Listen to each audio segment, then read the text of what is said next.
can't sleep, so you want to do something about it. Well, here's 5 simple moves you can do.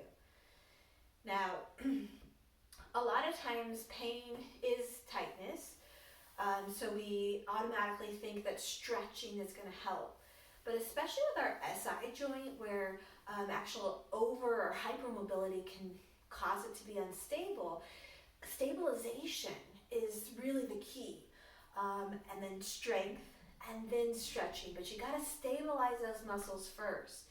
And a lot of times if you start with stretching, you could make things worse, especially if it's asymmetrical. You know, this is our pelvis and we do maybe lunges or warriors, or we do even like pigeon and really deep hip stretches. Will end up feeling worse because the muscle in the joint isn't stable yet, or pregnancy, you know, there's a lot of weight going on, a lot of hormones that are causing it. So here are a few things you can do to stabilize. The first, just so we get in the right mindset here, and I've got tons of props because to stabilize, I find props super helpful. You could use pillows, blankets instead of a bolster. You could have some books available to you. But we're gonna go into a child's pose, nice and gentle. And so I want you, with each of these poses I'm about to demo to you, take it nice and easy. And it's not about getting a deep stretch. It's about getting evenness and balance, all right? So here I'm gonna just walk my hands out, maybe take the bolster a little ahead so I can release my head and neck and just get a slight stretch in the back of my hips. Nothing too deep. I might even put another pillow or blanket so I'm not, I'm not even putting my forehead on the floor or anything close. And just start breathing. This is a really nice, gentle way to settle in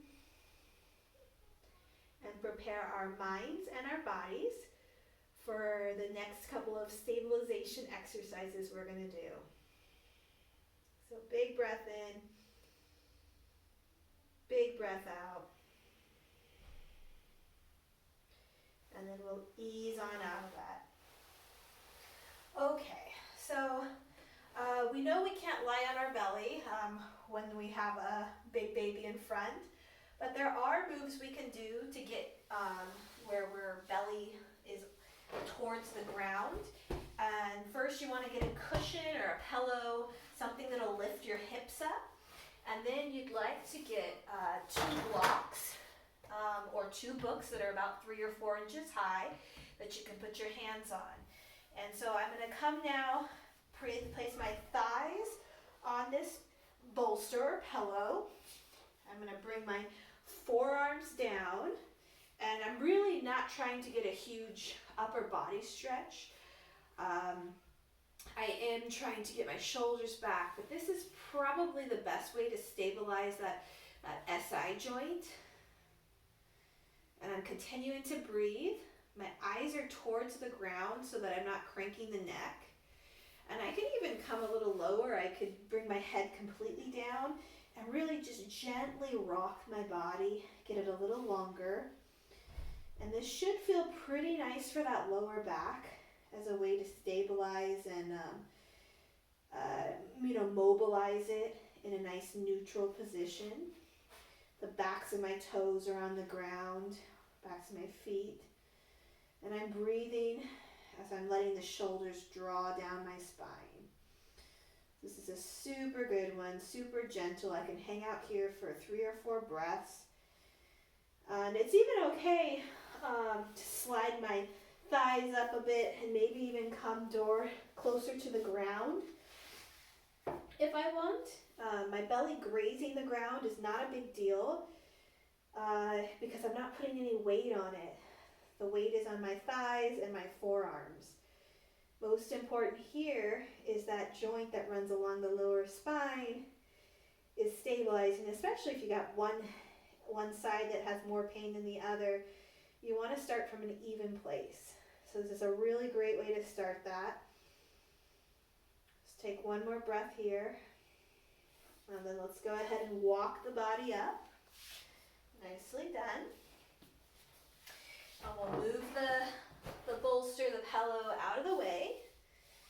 we'll come to sit on our bottoms and keep both blocks handy. We're going to come down to our back, so I always recommend to come on your side first, so you don't have to overuse muscles. So use your strength of your arms to come onto your back, to roll onto it. Then, now that your blocks are handy, use the strength of your glutes and your thighs to just put that block or that book right directly under the sacral area. And you might need to play with it a little bit so it's more comfortable for you. Sometimes, depending on how high baby is, this could get uncomfortable for your, breathing. So if that's the case and you just want to lift gently up, you can do so. By putting a block or something tangible underneath you, you can relax onto it. Then this one is really about getting some more strength in our glutes to help us keep that SI joint stable. So I'm going to contract my glutes and lift up. Big inhale, exhale, release.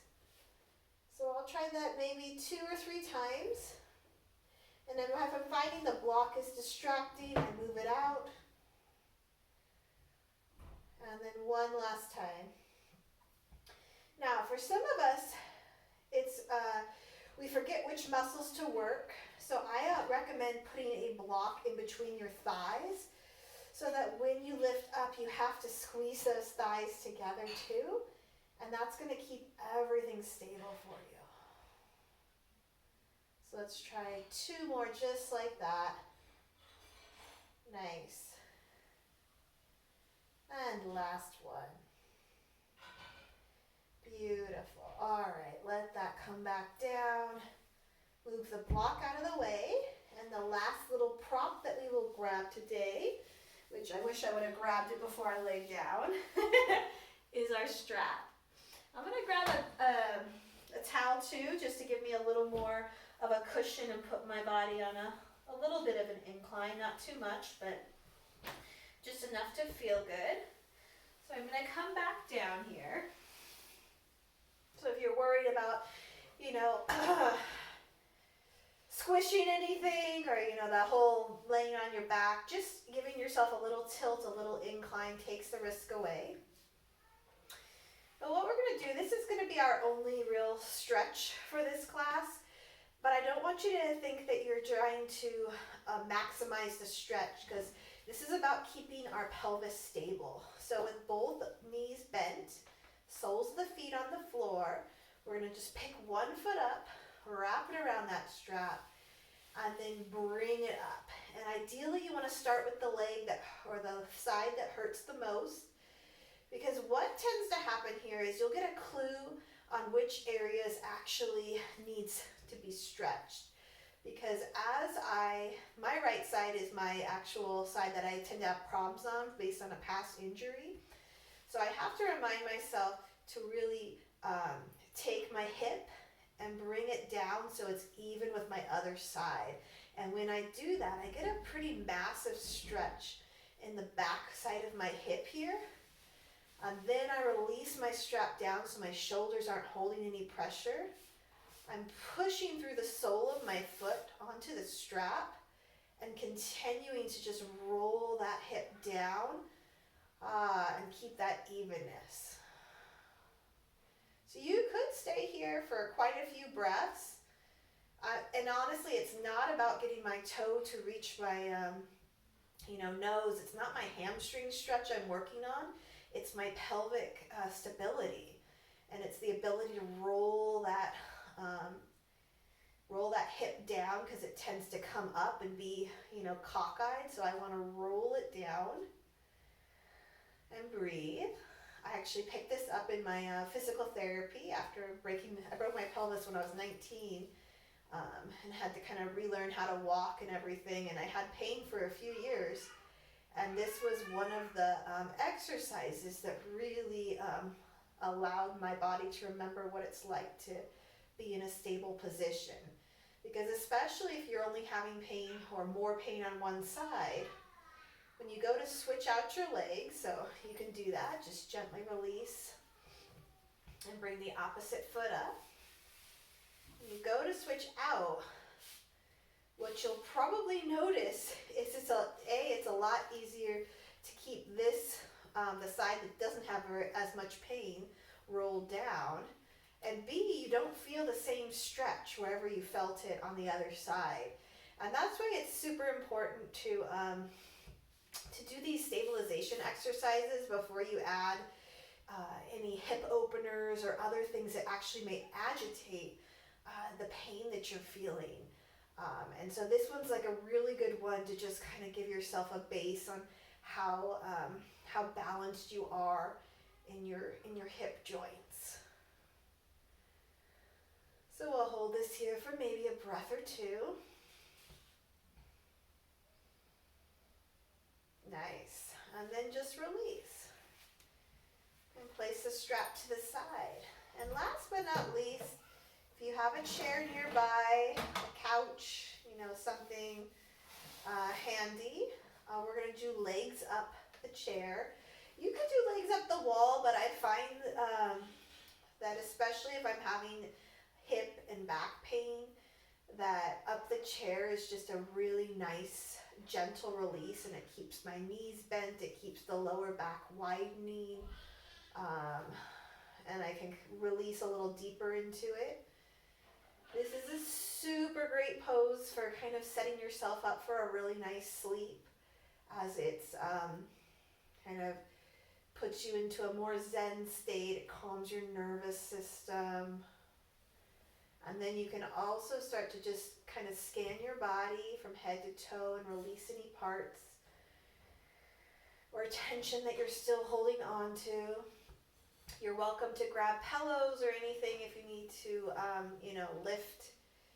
lift a piece up if it's just not comfortable for you, to get a little more, comfy.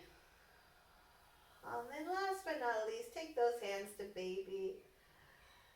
If baby's still in there growing, or if baby's on the outside, grab baby's foot, right?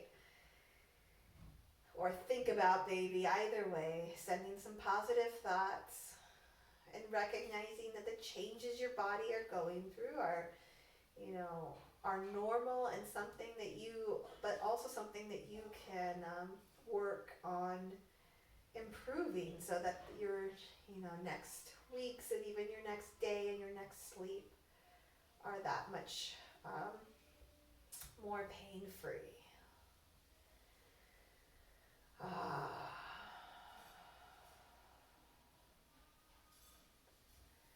And then the other awesome thing, if you want to open those arms up, if that feels good for the upper body, we did a lot of lower body work, stabilization. Go for it. And when you're ready to get up, I would recommend bending first your feet, which actually may feel good as an intermediate step if laying the legs flat didn't. One whole body stretch, and then rotate to your right or left, depending on what feels better for you. Using the arm strength to come back up and make your way to bed. You deserve a great night's sleep, and feel free to take what works for you and leave the rest behind. And remember that it's, while you may be drawn to stretch it out, sometimes and often that can do more harm than good. I've learned from personal experience. So take it easy, be kind, and work on the stability of your hips. And once they're feeling good, then you can add some openers and warriors and more, traditional yoga. Namaste.